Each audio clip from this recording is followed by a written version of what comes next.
One of the most important things to understand as an astrologer, as an astrology student, is how to integrate signs with houses in your explanations when you are trying to break down an astrology chart. Let me tell you what I mean, and particularly, let me explain it to you through the difficult houses that we need to explain and how we need to explain them from each zodiac sign.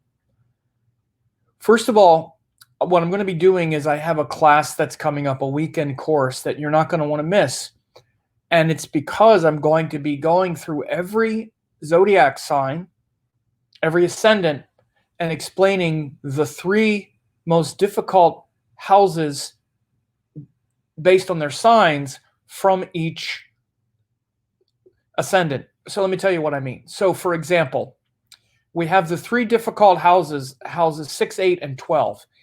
And again, these three houses are not only difficult, and people know that they're difficult and they're, quote, bad, they're in the bad category. But it's important that you not only know why they're bad, how the 6th is different than the 8th, and that's different than the 12th in great, great detail.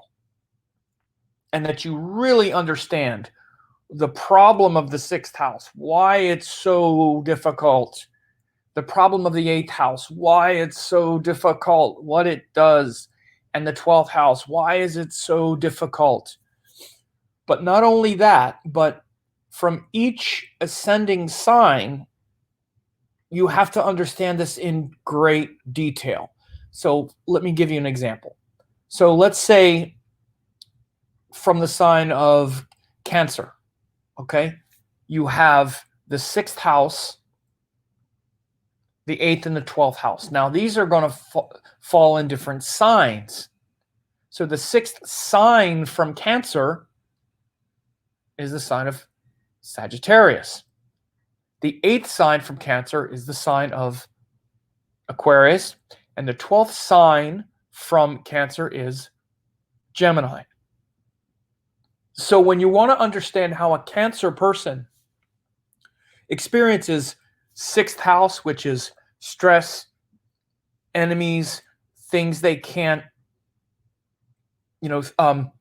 all of the struggles in life, the mundane daily struggles that create problems, you have to understand the sign of Sagittarius and exactly why Sagittarius is this difficult place from Cancer. What is it about Sagittarius that is so hard for Cancer, which is the 6th house from Cancer? So the 6th. So when Cancer people deal with 6th house energy, it's Sagittarius stuff that is the most arduous. The 8th house from Cancer, Aquarius stuff, is the most transformative, scary, hard to control, where they feel out of control, where they feel terrified. Again, this is why the 8th house is so difficult, because we feel terrified of the 8th house.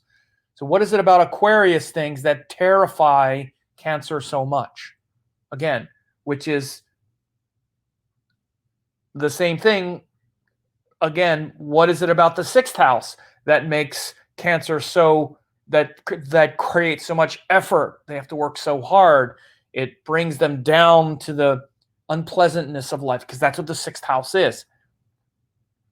Those particular signs. And then the 12th sign, the 12th house from Cancer, is the sign of Gemini. What is it about 12th house things that confuse Cancer so much? Because the 12th house is where there's confusion and loss and apathy and not paying attention to what's going on. And again, getting confused, where our energy kind of drains away. This is the problem of the 12th house, where we are checked out and tuned out and confused. What is it about Gemini things that make Cancer so confused? So that's one sign. Imagine going through the whole zodiac. Like if we were to say let's say if it's a Gemini ascendant, what is it about Scorpio things that's so difficult and stressful for a Gemini person? Again, because Scorpio is the 6th house. 6th house is so much effort. What is it about Scorpio things that's so much effort for Gemini? What is it about Capricorn things, which is the 8th house from Gemini, which is so transformative and feels so terrifying and that feels like death? Again, the 8th house, which is the 8th sign from any other sign, feels like kind of death from that place. What is it about Taurus, which is the 12th sign from Gemini, which is so confusing, so bewildering, like I just can't get my head around what that is? Again, the 12th house is so confusing from any sign. Not just from any, but look, you have to understand, once you understand this, then you also can read any planet from any other planet in the 6th, 8th, or 12th position. There are rules. Of course, there are some astrologers who I think sometimes they might put a little too much emphasis on this idea that you look at, like, let's say, a dasha planet and the secondary dasha planet underneath of it, that if the secondary dasha planet is in the 6th, 8th, or 12th house from the Mahadasha planet, it's going to have that quality. There's something to that. There's something to that. I'm going to unpack those issues, but I'm also mainly going to also talk about how the 6th house ruler, the 8th house ruler, the 12th house ruler for all 12 signs also bring us into this same association. So again, I'm going to really break out these Dusthana houses, their rulers, and mainly for each of the 12 signs, go into how or why each sign, again, creates so much work for the one that it's 6th from, creates so much transformation and fear in the one it's 8th from, and so much confusion for the one it's 12th from. So you can also run it in reverse, like I just used the sign of Gemini. Okay, I'll just use that one again. You could see the relationship like that a Gemini might have for a Cancer person, and why there's just something very confusing to the Gemini person from the Cancer perspective, and from the because that's the 12th house. For like a Scorpio person, Gemini is the 8th house. Why there's something just so, again, transformational and sort of terrifying about the Gemini person to the Scorpio person, because Gemini is the 8th sign from Scorpio. And you can see how from Capricorn, there's something about Gemini that just takes so much work for the Capricorn person. They got so much effort and so much stress. Again, the 6th house brings a lot of stress, where it's just like, oh, so much effort. And we have to wind up just being of service to that thing. 8th house, there's terrifying. We're like terrified of that thing because we can't control it. 12th house is we're confused about that thing. And so really understanding how the 6th, 8th, and 12th houses are laid out, why they have the quality that they do. And we're going to look at them sequentially like we're supposed to. For example, we have to look at the 6th house as the end of the 5th house and the beginning of the 7th house. So we're going to look at those houses in great detail. We're going to look at the 8th house as the end of the 7th house and the beginning of the 9th house. So we're going to look at those. We're going to look at the 12th house as the bridge between the 11th and the 1st house. Again, you have to understand this flow. So we're going to break that out so you really understand. We're going to talk about each of the 12 signs and every sign from that, particularly the difficulty, so that you can really run that model and understand, because every chart, every time you do a reading, you're starting from an ascendant. And you don't really know and understand that ascendant until you also understand what is so difficult from that point of view, what is so scary from that point of view, and what is so confusing from that point of view. So reading those important points from every sign is very important. And I'm also going to talk about the natural malefics. I'm going to lay it out in the way that you need to understand. Those who've taken my classes know that I lay these things out in a way where you can really learn it, really comprehend it. And again, on the other side of this class, I'm also going to offer a diploma in it where you can learn, where there will be an exam, and you can just do entire readings based on, helping you understand, and overcome your difficulty, right? Because then we're going to also look at charts and look at those rulers and see where those rulers are. See if people have planets in those signs. Again, this is why anytime you have planets in the 6th, 8th, or 12th house, they bring those things out. Those rulers also, wherever those rulers go, they take that issue into that area of life. Like if the 6th house ruler goes into the 7th house, for example, then it's bringing that effort and that struggle and that thing that just feels hard into relationships. It might go into the 10th house where that hard work and effort can be quite complementary. It can be helpful because the 10th house is about work. So again, we're going to go into the rulers in great depth. We're going to be specific about each sign. We're going to go through all 12 signs, 6th, 8th, and 12th house from every position. And in great depth, I'm going to really break it out for you so you really understand, that's why this is like the hardest thing for this sign. This is the thing that terrifies that sign the most. And this is the thing that just is so confusing and bewildering to that sign. Again, those are 6, 8, and 12. So I really look forward to doing this. Again, I have a, social distancing discount. Really like $100 discount. These would normally be like over $100, but I offer the discount only $47 for the weekend. There will also be a follow-up day the following weekend, or maybe the weekend after, because I think I have exams.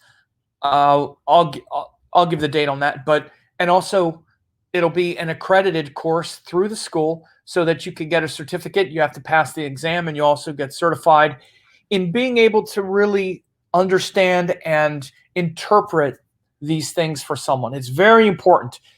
And again, these are the kinds of things that when you can explain this to someone, when you can explain these things with great specificity, and also, of course, compassion and all like that, but you really help the person. These are the things that really help someone. Because frankly, typically astrologers and astrology students, they don't learn these things very well. They learn to find the good thing to say. Oh, I get to say a whole lot about this great thing. Yeah, we all want to do that. We all want to talk about that thing that's really good. And we have a hard time talking about that thing that's complicated. It's hard. We don't want to. So we wind up just looking at it and going, oh, you got all these planets in the 6th house. It's kind of difficult. And we try to find some way to get around it without really getting at it. But that's the stuff that people really need to hear. But they need to hear it explained with not just with compassion, but with accuracy. Because this is where all the growth is too. We all know suffering builds character, and working through our fears, that's really important. Unraveling our confusion, that's important. This is why people get readings. And you got to be able to talk about this stuff and talk about it accurately. So at the end of this, every sign, which of course every chart you're reading has an ascendant. You're reading it from the ascendant. So you need to know how, with any chart you're reading, just in general, and as you know, if you've taken my classes, of course, it's definitely very important when you're looking at a specific chart, but even just the concept of, why is, let's say it's a Scorpio ascendant. What is it about Aries that's just so hard for Scorpio? Why is that the hardest thing to not act? And it's mainly that 6th house is a thing. It's hard for us to not act in the most detrimental quality of that.